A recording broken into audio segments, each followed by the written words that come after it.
This is Elizabeth Warren, the senior senator from Massachusetts. Recently, Warren put out the following social media post about the economy and an exchange with the Secretary of the Treasury, Scott Bessent. Did grocery prices drop in 2025? Numerous prices have. Check out Elizabeth Warren's eye roll, which is basically the way we all looked when she took a DNA test to prove that she was 1024th Cherokee. But let's continue. Did grocery prices drop in 2025? Numerous grocery prices have gone down. I'm sorry, I don't know if you can't hear me. Oh, he hears you, Liz.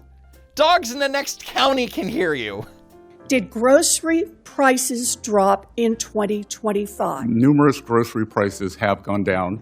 That clip pretty much sums up my conversation 2 weeks ago with Scott Bessent. That wasn't a conversation, honey.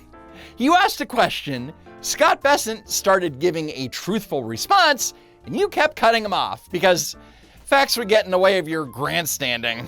The reality is that by the end of 2025, yes, some grocery prices have in fact gone down, including breakfast sausage, down 0.8%, fresh whole chicken, down 1.2%, milk, down 0.9%, cheese, down 1.6%, butter, down 3.4%, other dairy and related products like yogurt and sour cream, down 1.1%, tomatoes, down 3%, potatoes, down 3.4%, fresh vegetables in general were down 0.2%, and frozen vegetables were down 1.6%. And remember last March when Democrats wouldn't shut up about the price of eggs? Yeah, even eggs. Almost everything is getting more expensive. Eggs. The cost of eggs keeps going up. Eggs. Price of eggs through the roof. Eggs. And yes, eggs. They're getting even more expensive. Oh, and by the way, eggs more expensive. Eggs. Eggs getting more expensive. And yes, even eggs. And yes, even eggs. And yes, even eggs. Eggs. Well, by the end of 2025, year over year, the price of eggs was down 20.9%. And for the first month of 2026, egg prices were down 34.2%. One thing's for sure, Democrats aren't screeching about eggs anymore. Look, denying reality about the economic pain that Americans are feeling. Remember, Donald Trump campaigned on lowering costs on day one. Those were his words. So obviously, Trump never said that when he became president that on day one, your grocery prices would be cheaper. He never said that. It takes more than 24 hours to reverse years of inflation, and literally everyone with the pulse knows that. On the other hand, where was Elizabeth Warren when Joe Biden said that he would reduce inflation? And by the way, talk of inflation. The overwhelming consensus is going to pop up a little bit and then go back down. No one's talking about this great, So again, if it turns out that what I've done so far, what we've done so far, is a mistake, it's going to show.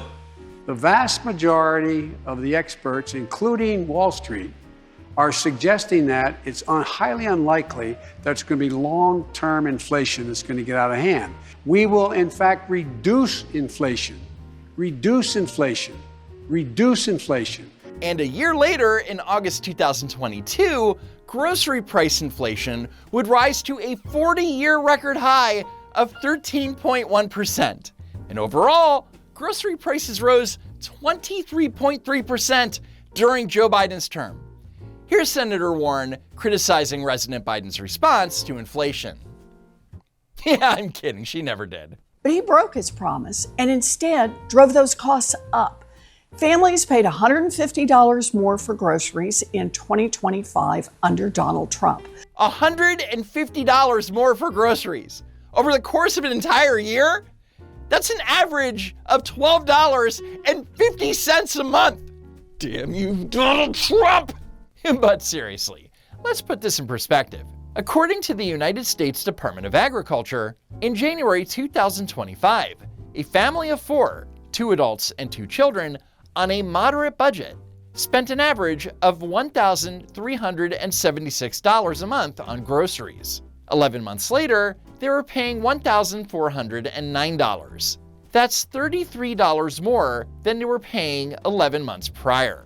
Now let's compare grocery price inflation under President Biden. In January 2021, that same family of four was paying $1,105 a month on groceries. By December 2021, monthly costs had increased to $1,175.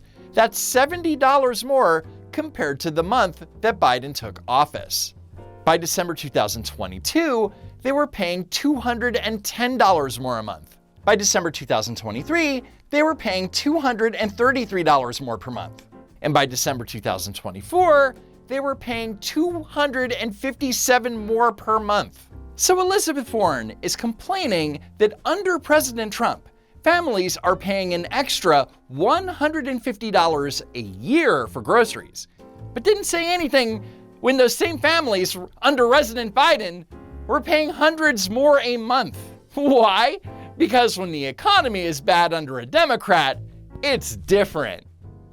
And the price for basic groceries ballooned.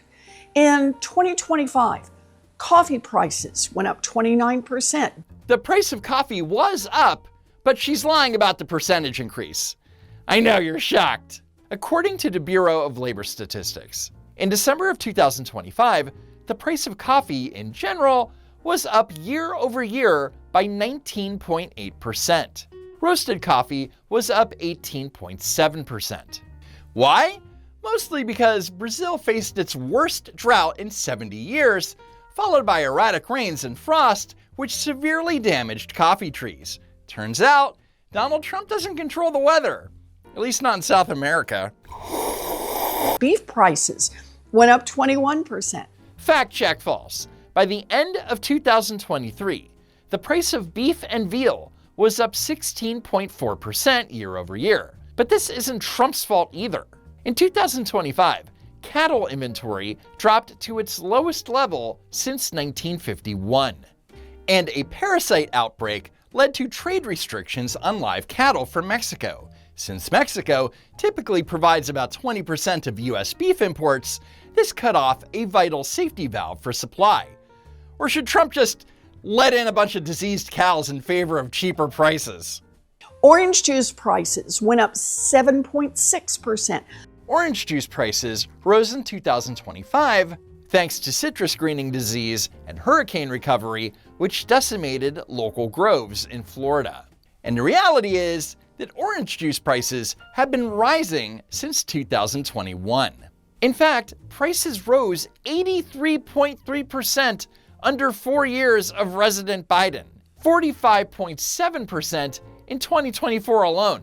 What the senator should be asking is, Orange, you glad that prices aren't as concentrated anymore? Oh, come on. White rice prices went up 6.7%. Wrong. The price of rice was only up by 0.8% year over year. And even if it was a 6.7% increase, we'd only be talking like a 5-cent increase per pound. It's not quite breaking the bank. Banana prices went up 5.6%. And again, that's not Trump's fault either. In late 2025, TR4, or Panama disease, was detected in Ecuador, the world's largest banana exporter, which provides about 1/3 of the global banana supply. Thanks to TR4, exports dipped by about 5%. TR4 also affected Costa Rica and Colombia, and affected exports by as much as 23%. And for comparison, the average price for 1 pound of bananas in 2024 was 62 cents. By the end of 2025, prices increased by 5.7%, bringing the price to 66 cents a pound. I mean, 4 cents a pound? How will Americans afford to make the banana bread that no one ever eats and ends up throwing away? Look, if Donald Trump and his advisors can't even acknowledge a problem, then how are they planning to fix it? The answer? They won't. Well, Pocahontas, maybe if your fellow Democrats hadn't spent 4 years of treating the economy like a bottomless ATM, the adults in the room wouldn't be spending all of their time cleaning up your mess. But whatever. Keep pretending that higher prices are all due to Trump's economic policies and have nothing to do with 4 years of Bidenomics. It's doing wonders for the Democrats' credibility. Anyway, that's it for now. Please make sure that you're subscribed to the channel, and if you want to support it, head on over to my super cool merch store at don'twalkrun.shop. As always, thank you so much for tuning in, and I hope to see you next time, if there is next time.